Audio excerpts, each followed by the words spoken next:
सारे stock screen पर आएंगे। डॉक्टर साहब, सबसे पहले रजत दा के लिए लेकर आइए, ओह तेरी स्टॉक है आईडीएफसी फर्स्ट बैंक। उसके ग्राफिक्स प्लीज स्क्रीन पे दिखाइएगा। ये स्टॉक 44-45 सीएमपी मतलब आसपास इस समय का भाव समझ लीजिए 44-45 के आसपास चल रहा है। साल के हाई थे 69 के, तो वहां से ये स्टॉक 36% नीचे है। और साल के हाई छोड़िए, उससे पहले स्टॉक ने ऑलमोस्ट 80 के लेवल्स देखे हुए हैं, तो वहां से तो ये स्टॉक ऑलमोस्ट आधा 45% इस समय अपने उन हाई से नीचे कामकाज करता हुआ। हम रिटेल को बहुत उम्मीदें रजत दा इस स्टॉक से, और मैं कई बार चैनल पे जब क्वेरीज लेता हूं तो कई सारे लोग आईडीएफसी फर्स्ट बैंक में इन्वेस्टेड हैं। हम सबको होप है कि ये शायद कल का एक बैंकिंग स्पेस का मल्टी बैगर होगा, पर इस समय भाव में वो नजर नहीं आ रहा। बनेगा ना मल्टी बैगर रजत दा? देखिए आशीष, मल्टी बैगर बनेगा या नहीं वो तो अभी बोलना मुश्किल है, क्योंकि ये अपना 200 दिन का मूविंग एवरेज, 200 हफ्ते का मूविंग एवरेज सबको तोड़ ताड़ चुका है। और जब तक ये 48 के ऊपर नहीं चले जाते और उसके ऊपर सस्टेन नहीं कर पाते हैं, तब तक इसमें कोई फ्रेश बाई करके कि हम नीचे की लेवल पे लिया है फिर चलेगा ऊपर, ऐसा बोलना मुश्किल है। लेकिन आपके साथ साथ मैं बोलना चाहता हूँ, ओह तेरी, शायद कैपिटल फर्स्ट रह जाता।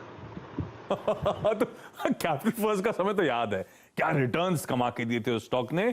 ओह तेरी मोमेंट है हम सब के लिए आईडीएफसी फर्स्ट। तो रजत दा कह रहे हैं फॉर द टाइम बीइंग तो शायद इस स्टॉक से हम लोग को एग्जिट करना चाहिए, और अंटिल एंड अनलेस 48 के ऊपर decisively IDFC first bank trade नहीं करता, शायद इसके हालात नहीं सुधरे। पर अग्रवाल सर, ये इस पे थोड़ा सा फंडामेंटल नजरिया भी चाहिए होगा क्विकली। ये रखना है क्या लॉन्ग टर्म के लिए आज से, या इससे बेहतर बैंकिंग में विकल्प मौजूद है मेरे पास?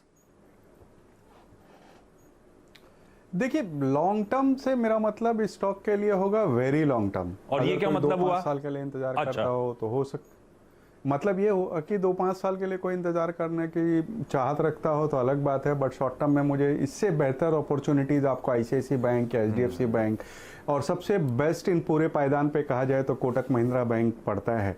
तो अननेसेसरी इसमें उलझने का कोई फायदा नहीं है। मैं समझता हूँ इन तीनों बैंक्स में कोई में भी एक निवेश किया जाए तो लंबी अवधि में अच्छे रिटर्न बैठ सकते हैं। छोटी अवधि में बात करें तो वोडाफोन में इनका एक बहुत बड़ा एक्सपोजर है, अगर वहाँ पे कुछ दिक्कत निकल कर आती है तो और प्रेशर देखने मिलेगा स्टॉक में। ओवरहैंग बना हुआ है, तो थोड़ा सा देखिए फंडामेंटली टेक्निकली दोनों तरफ कंसर्न्स आपके सामने आईडीएफसी फर्स्ट बैंक को लेकर।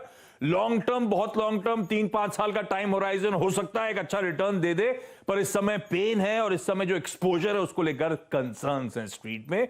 यही रीजन है ये स्टॉक थोड़ा सा ठंडा इस समय कामकाज कर रहा है। तो स्ट्रैटेजी आप लोगों की स्क्रीन पर, ये होल्ड जो है ये वेरी लॉन्ग टर्म के लिहाज से, अदरवाइज इस समय के लिहाज से तो ये एग्जिट है। इससे बेहतर बैंकिंग में विकल्प आपको नजर आएंगे।